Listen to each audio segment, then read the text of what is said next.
So the Four Knights of the Apocalypse anime has officially been announced with a promotional video out on right now. We got an official website, we got an official Twitter account, trailers out there on Twitter, and all I have to say is I'm both excited, but as always, I'm also very skeptical. Now, a lot of people are spreading the misconception that just because Studio Dean is not doing this anime just like they did with the original Seven Deadly Sins 2 last seasons and the movie, that we're in the clear. Now, while that is definitely not the case, and that is definitely like a crap ton of hope, which I admittedly do have, we do have reason to believe that this season is going to be good, or at least will be decent, at the bare minimum. We should always be skeptical because you don't know who is going to direct or produce or screenwrite anything for the series. The entire cast and crew has not been officially announced yet. So we still got some time before that happens. Late March is Anime Japan 2023, which is when a bunch of different series are going to get like announcements for their animes, and Four Knights is one of them. So we'll get an official trailer by that point most likely, so we will have to wait and see. But from this PV, I'm very happy with what we see so far, and it gives me a bit of hope. Not to mention, the studio and the production company behind it also instills me with some hope that we won't have a repeat of the last 2 seasons of Seven Deadly Sins, and it'll actually look consistent at the very least, and we'll have some good action scenes from here and there. The best case scenario, it'll look amazing all throughout, and it'll break the internet. Am I overhyping it? I indeed am. Why? Because I feel like it, and this is my video. Plus, Seven Deadly Sins fans have kind of been punked on due to the poor adaptation that the series has gotten after switching over to Dean. But now we got a new studio working on Four Knights of the Apocalypse, and it's part of a large production company which has a lot of really good series under its belt, and actually gives us a bit of hope that this will actually be a good adaptation. So, the studio that we got is called Telecom Animation Film. Now, this has done a relatively decent amount of series. I went on my anime list to look. It's done 45 different titles, which I can lower it down to a bit because it's counting different cores and arcs. But the most prominent thing that the studio has worked on is basically almost every single Lupin the Third movie that we have gotten over the last couple of years. Now, I have not watched Lupin the Third. It's a lot of series that I do want to watch. I do want to watch those films, but I have seen clips from them, and they look great. A lot of them are very fluid, and you can tell that they took their time to make them look as good as they possibly can. Now, aside from that, they've also done, well, Nagatoro-san. If you haven't seen Nagatoro-san, then it's honestly a funny show. It's a nice slice of life rom-com. You've definitely seen Nagatoro on Twitter multiple times, whether with her reaction shots and everything. But I watched the first season, and right now the second season is currently airing right now. I enjoyed it. It's not the greatest thing in the world, but the art and animation are very consistent, and they're done really nicely. So we already have that under its belt. Not to mention they're also currently airing Lupin Zero, which I believe is a backstory for the whole Lupin the Third franchise. Don't quote me on that, I haven't looked too far into Lupin the Third, but they're doing that right now, and it's airing right this season.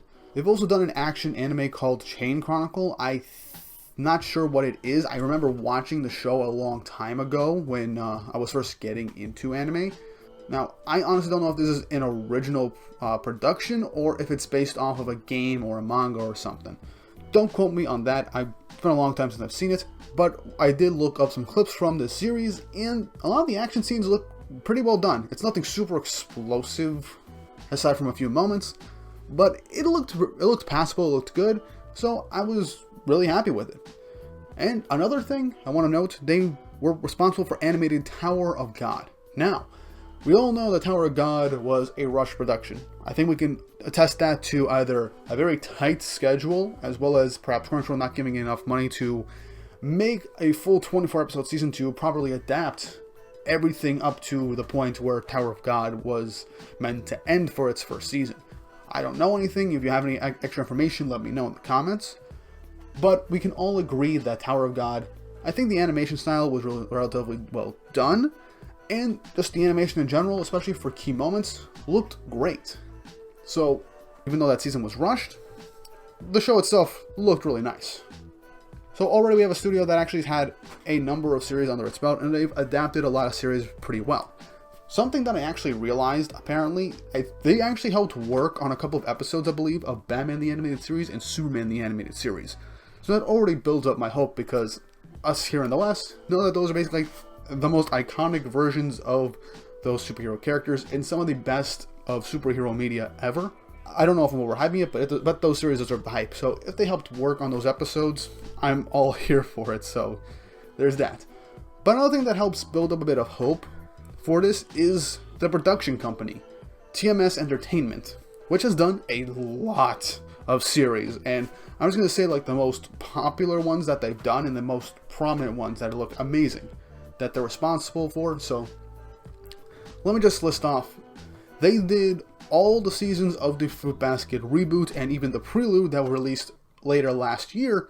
They did both seasons of Dr. Stone and the Ryusui special, as well as a bunch of Case Closed, even The Gray Man, as well as both seasons of Megalobox. Remember, this is the production companies that are in charge of helping with the production of these series. They didn't animate them, but they helped with the production. So they have a lot of good titles under their belt. I could list off everything here, but we'd be here all day. There's a lot of series that are actually really good that they've done, or have been okay, but they got a lot of stuff under their belt that's been rated very highly and very well. Then they Rent a Girlfriend, which that series is just utter trash, but the animation and art are gorgeous, so we can all agree on that. But what I'm getting, the studio, the production company, they've got a lot going for them, and it actually seems like there is hope for Four Knights' anime. I don't think the director or the scriptwriter was officially announced. I can't find it right now. If something happens, I'll probably make a follow-up video. So that's all up in the air. With everything that I've shown you and talked to you about, it does seem like there's hope for Four Knights. Heck, I went so far into the video, I didn't even get into the actual PV at this point. There's just so much I wanted to talk to you before getting into it. The PV actually showed moments from the first 2 chapters of the manga. And the art style that they adapted for the anime, I like it. It added some detail, much needed detail, and so far things seem consistent. Honestly, I think the most talked about scene that's going to be from this PV is Einstein stepping out of that dust cloud, looking very menacing. They added some nice detail and shading to his armor, and combined that with the music that was chosen for this trailer. It shows the tone that we're getting for this character and the situation. Now that's only going to be in episode 1. They gotta nail episode 1 to hook people, because Four Knights' first chapter hooked me instantly after reading it, and I was invested from day 1.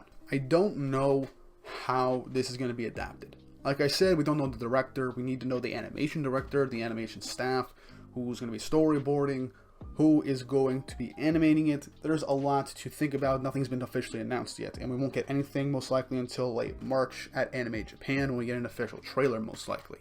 But with all the stuff I've listed that the studio and even the production company have had a hand in, it adds in some extra hope. So let's just hope that the series ends up looking amazing, because Lord knows that Four Knights and Seven Deadly Sins in general lost a lot of respect from the anime community just because of those very badly adapted seasons that Studio Team did, because they were rushed.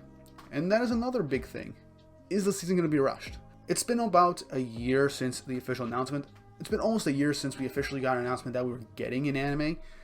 And now we got a PV, and we're mostly going to get a trailer within the next 2 months. So I say it's probably been in development for a little bit. About a year at least, so we'll see. We'll see how this goes. And we'll have to see how many episodes are going to be adapted for the season. Whether it'll be 12 episodes to 24 episodes. It'll be a 24-episode season with a split core. We still don't know yet. And whether or not Netflix still has the rights to bring out Four Knights of the Apocalypse, I have no idea. I do hope that they do what they did with Villain Saga Season 2 and actually share the streaming rights so they could actually release the episodes weekly as they come out instead of dropping them all at once, killing the hype for the show. Because, you know, everyone will just be pirating the anime once it comes out in Japan and watch it on fan sites. But the PV, I have to say, the art does look nice. There is some detail when it comes to Percival, and especially Ironside. The lighting and shading look really good. There isn't too much to show. It's only shown stuff from the first 2 chapters, so it's not going to spoil anything. But it does enough to get you interested, especially with that Ironside scene. I honestly do hope that the animation is not only consistent, but good for the action scenes, and especially the action scenes that we get. But what did you guys think of the PV that we got? What are your thoughts? What are your concerns? What are your hopes? What do you think of this production studio? I know a lot of people were thinking that just because TMS was going to be the production company, we might be getting Madhouse, which probably would have been the best case scenario. But meh. We got Telecom, they've done some good stuff, so I have some high hopes. And if they had enough time and they have the right director, things could end up looking very good. But as always, leave your thoughts and opinions down below. Like and subscribe to the channel and hit the notification bell for updates on future videos with this help. If there's new information on the anime, and hell, when the trailer drops, I'll make a video on that. But once we know how many episodes are going to be in the season, I'll probably make a video speculating on where the season will end up ending. And I also might end up making videos on the anime as it airs, if it's done weekly, so I can give you guys some extra Fortnite's content outside of the manga, and also talk to some anime-only people who haven't read the manga as well. But with all that said and done, I hope you guys enjoyed this discussion video. I honestly just wanted this to be like 5 minutes, but it ended up being roughly 10 or so, what can you do? I tend to talk a lot. But with all that said and done, I hope you guys enjoyed this video, and I hope you all have an awesome day.